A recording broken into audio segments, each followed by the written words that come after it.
Masarap ako magluto. Gusto mo ba matikman? Sa akin lang si Martin.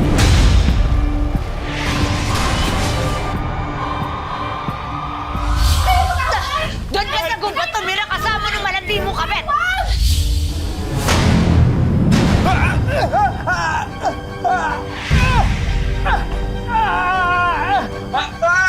Martin! Si Papa po, kinuha na po ng babaeng kapre. Nagkagusto daw po yung babaeng kapre, kaya pinilit siyang kunin sa amin.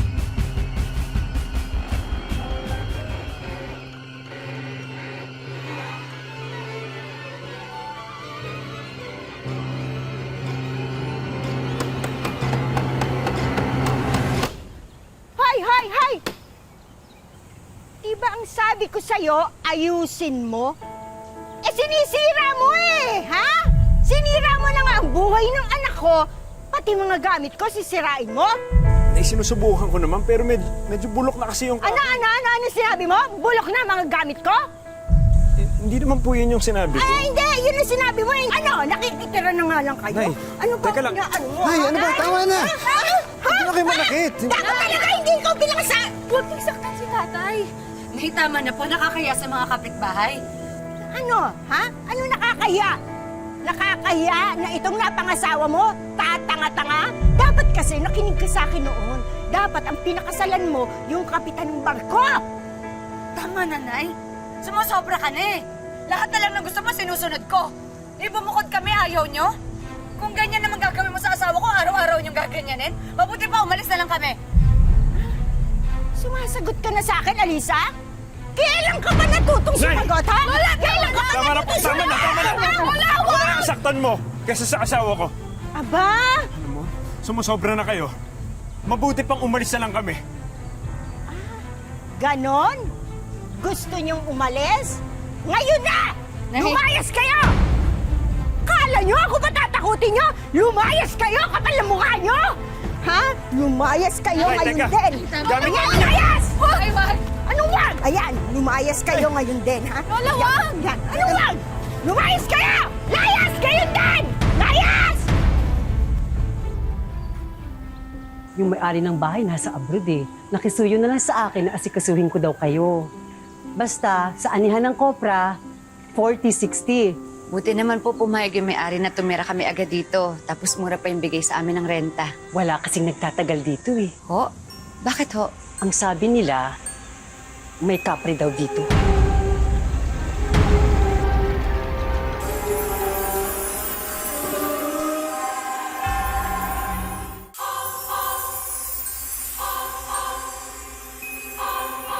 Ang sabi nila, may kapre daw dito. Kapre?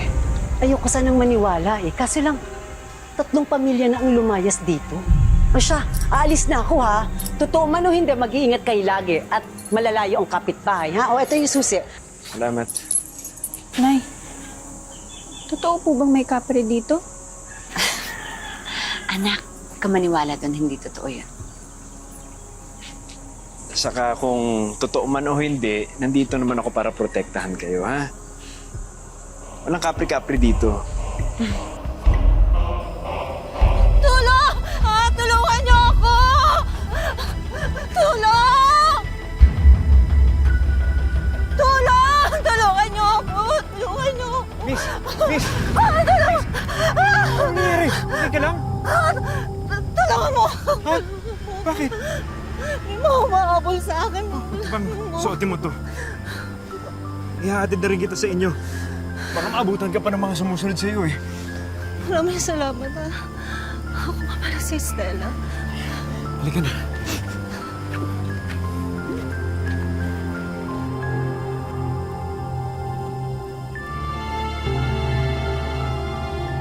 Ang sabi sa amin, wala kaming kapitbahay masyado. Hindi ko napansin tong malaking bahay na to.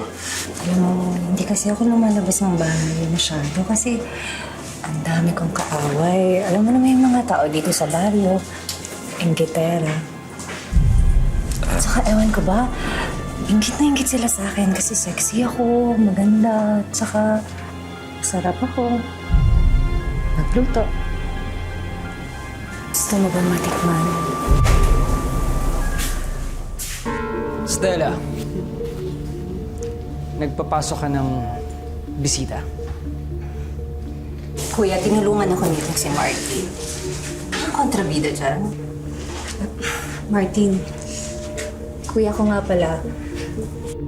Kumain ka muna ng niluto ko. Subukan mo yun, ha?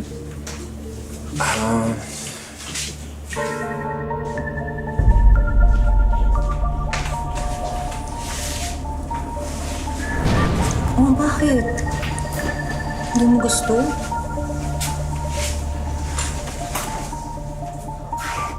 Ay, hindi. Ngayon lang kasi ako nakakita ng itim na kanin. Akala ko sa mga kwento lang ng maligno at engkanto lang yan, pero totoo pala siya.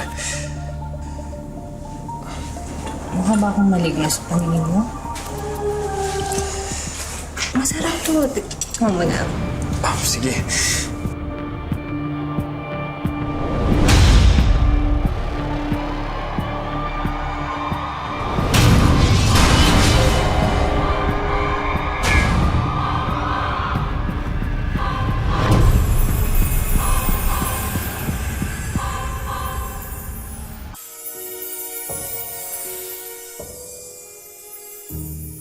Tay? Martin, Diyos ko.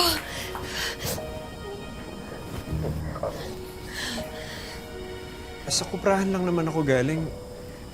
Bakit kayo umiiyak? Parang ilang araw ako nawala eh. Ilang oras lang naman yun. Mahal, nung ilang oras, 3 araw kang nawawalan. Hindi namin alam kung anong nangyari sa'yo. 3 araw? Tay, tumawag na nga kami sa barangay pero hindi ka rin nila mahanap. Ha? At pati ako, naabala sa pagkawala mo. Saan ka ba talaga nang galing, ha? Saan ka nagpunta? Sasandali pa lang kayong humiwalay sa akin? Pinababayaan mo na tong anak ko at apo ko? Hindi, imposible. Kausap ko lang naman yung kapitbahay natin. Sandali pa lang kami nag-uusap eh. Sino kapitbahay? Ay! Martin! Martin! Ay! Ay! Martin! Martin!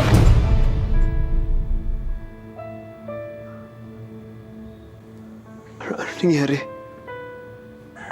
Mahal, nahimatay ka. Ang sabi ng doktor sa sobrang init daw. Mabuti na nga lang tayo, may kakilalang tricycle driver si Ate Lani, kaya nadala ka po namin agad dito eh. Mukhang okay na yung asawa mo. Alis na ako. Nay, salamat po pala sa pagtulong niyo sa amin ni Martin dito sa mga bayarin namin sa ospital, ha? Ginawa ko lang naman yon kasi nag-aalala ako para sa inyo ng apo ko. Kapag may nangyari dyan, didamay kayo. Nay, Tay, pwede niyo ba ako tulungan sa homework ko? Sige, ano ba yan? Tungkol saan to? Tungkol po sa kwentong bayan. May tanong po kasi dito, paano mo malalaman kung isang tao ay engkanto o maligno? Anak, nakakatakot naman yung inaaral mo. Pero alam mo, natatandaan ko kwento ng lola mo sa akin. Kapag baliktad daw yung reflection mo sa mata ng kinakausap mo, maligno daw yun. Engkanto o kapre. Tsaka takot daw sila sa bawang. Sa bawang, Nay?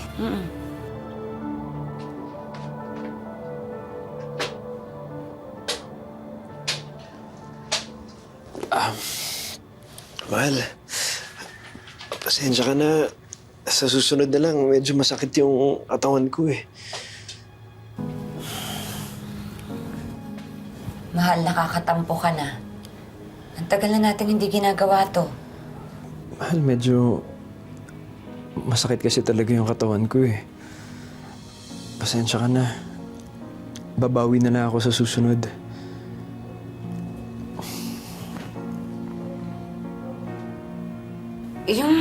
Yung kapitbahay ba natin na sinabi mong nakita mo noon? Nagkita na ba kayo ulit? Si Stella? Matagal lang hindi. Babae yun? Alisa, pwede ba makinig ka naman sa akin?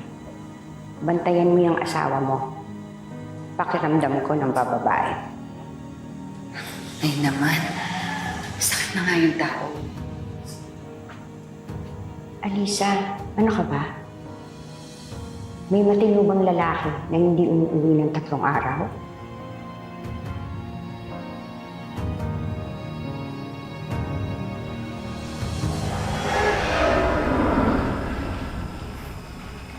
Ano ba talagang plano mo kay Martin? Balak mo ba kayo ng buo? Gusto kong maging sa akin siya kayo. Sa akin lang si Martin.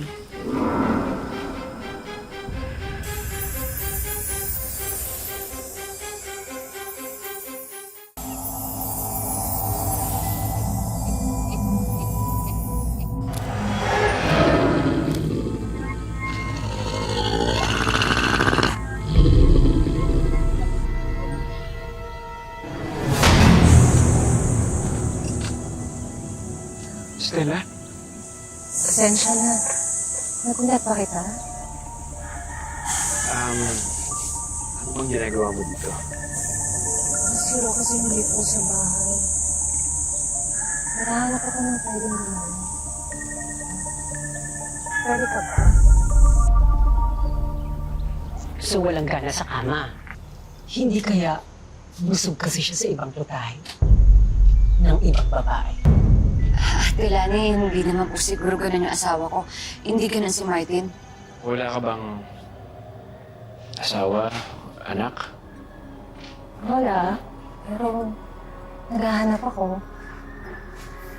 Kaya lang, medyo malas eh. Kasi yung mga gusto kong lalaki, nadala sila.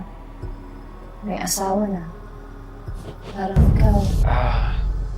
Sige, mauna na ako. Mga oras na rin kasi. Hindi, upo ka muna, kain ka muna. May baon na rin ako eh. Hindi ka ba sinabihan ni Stella na bawal ang bawang sa bahay na to? Allergy kami sa bawang! Pasensya na kayo, hindi ko naman alam eh. Sige, aalis na lang ako. Pasensya na kayo.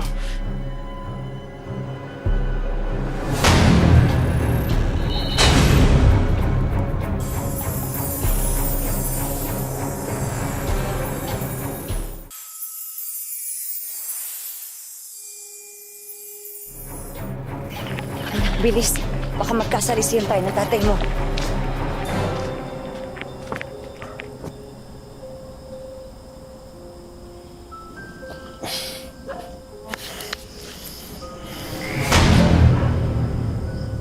Stella?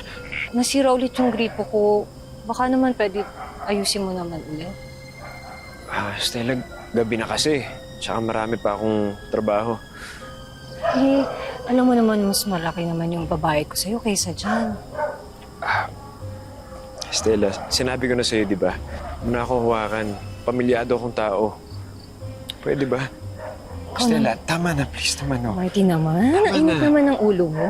Samahan mo na ako sa bahay. Mag-isa lang kasi ako, Martin. Sige, Stella, tama samahan na. mo Tama na! Martin! Ano naman kulang sa akin? Stella, Martin, bakit takot na takot ka? Ako lang to. Martin, Stella. akin ka lang, Martin. Nay! Nay, wag na! Ha? Mahal! Nay, wag! Bitawan mo ako! Bitawan mo ako! Nay! Mahal! Nay, bitawan mo ako! Nay, nabibitawan ng gatingin ka tayo ng kalagdian mo! Mahal, tama na! Tama Nay, na! nanay! Tama mo na! Nay! Pinagtatanggol mo pa yung kabit mo! Nay! Mag-usap tayo kapag tapos na ako sa kabit mo! Mahal! Mahal, hindi ko sakit! Tama na! Tama na! Nay!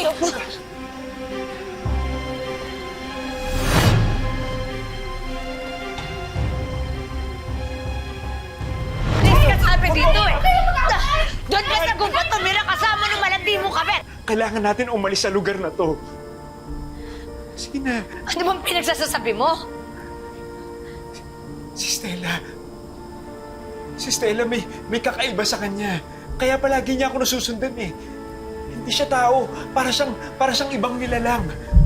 Pakinggan mo na ako. Mahal naman. Martin, pwede ba umalis ka na papasukin mo dito? ako. Umalis ka na dito! Lumayas ka na! Hindi ka namin kailangan! kung nagsasabi ng totoo sa atin si tatay. Anak, ano ba yung pinagsasasabi mo? Nay... Nay, nung nag-aaway kasi kayo kanina, nakita ko sa mata ng Stella, Nay, nakabaliktad ako. Ano?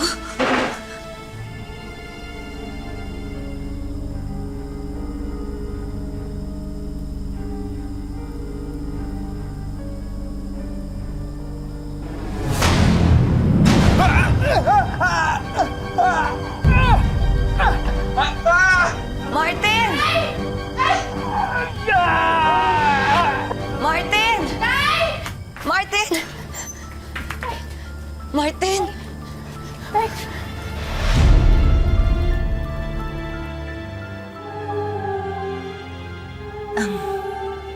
Ang ibig niyo pong sabihin, natipuhan ng babaeng kapre yung asawa ko. Oo, at malakas na kapre ito. Muntik nang makuha ang asawa mo kagabi. Paano ko po mailalayo yung asawa ko dun sa kapreng yun? Kailangan sirain ang bahay niya. Saan ko po siya pwedeng puntahan? Hindi ako papayag na makuha nila yung tatay mo.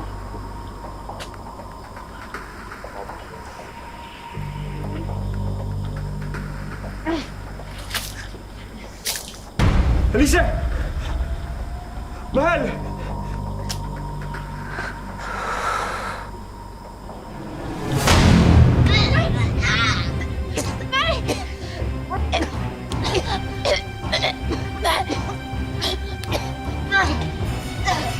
Mahal! Anak! Ano nangyari? Stella! Stella, tama na! Stella, maawa ka na sa amin, please! Tigilan mo na! Sila sumugod dito sa puno namin. Dito, sa bahay namin. Pero huwag kang mag-alala, Martin. Hindi pa sila patay. Sa ngayon. Stella, hayop ka. Alam mo naman kung ano yung gusto ko mangyari, di ba? Sumama ka sa akin. Pero yung asawa at yung anak mo, ayaw ka nilang ibigay sa akin at nanggugulo pa sila. Kapag sumama ba ako sa inyo, titigilan niyo sila. Oo, Martin. Hindi ko na sila sasaktan. Hindi na rin sila mahihirapan.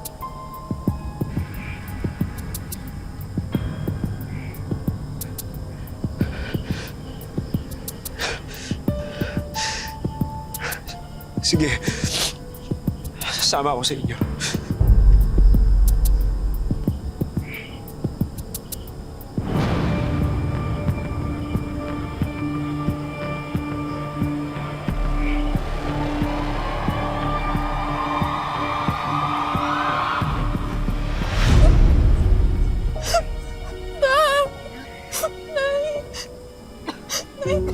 Martin? Wala na si tatay. Martin! Martin! Martin! Martin! Martin! Martin! Martin! Martin! Martin! Martin!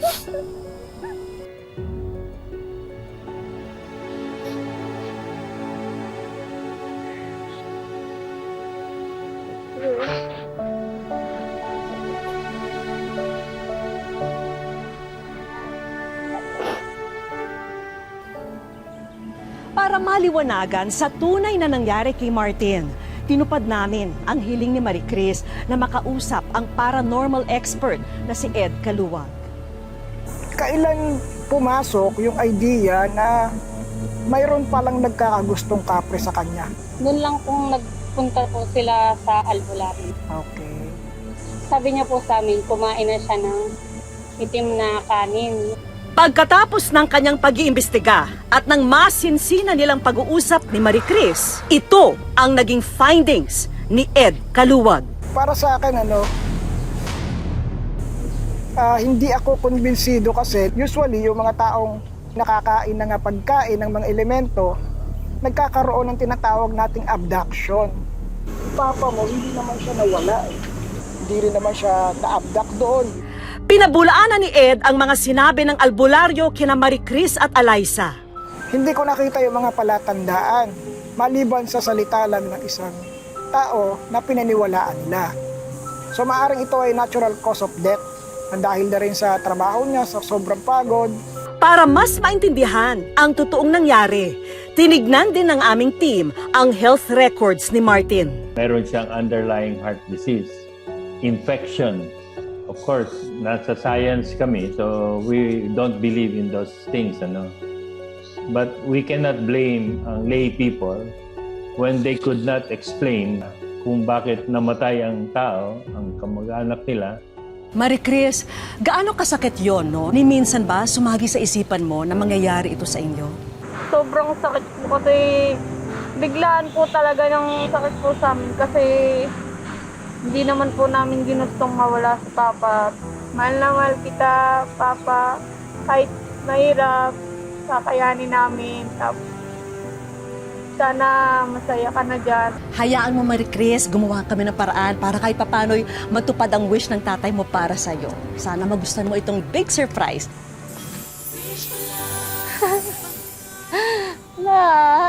Para hindi mo na problemahin ang panggastos nyo sa araw-araw, may handog ang aming programa na isang food cart business. Sinamahan na rin namin yan ng mini office room. May office desk and chair, office supplies, coffee corner, at meron ding beauty products with tablet and wifi para pandagdag kita na rin. Maraming salamat po kasi kahit pa paano po may pagkukunan na po kami. But wait, meron pa. May regalo rin kaming isang patahian business. Siyempre, may inihanda rin kaming brand new dining set at mga brand new kitchenware para naman sa inyong buong pamilya. Siyempre, para sa buong pamilya, meron tayong living room and entertainment showcase. And last but not the least, ang wish ko lang money bolt. Ngayong nabigyang linaw na ang misteryo sa pagkamatay ni Martin, handa na ang mag-ina na bumangon at magsimulang muli. Mga kapuso, lagi po natin tatandaan, hanggang hindi tayo napapagod, humiling at maniwala, hindi rin tayo mapapagod lumaban sa buhay. Ako po si Vicky Morales at ito po ang bagong Wish Ko Lang.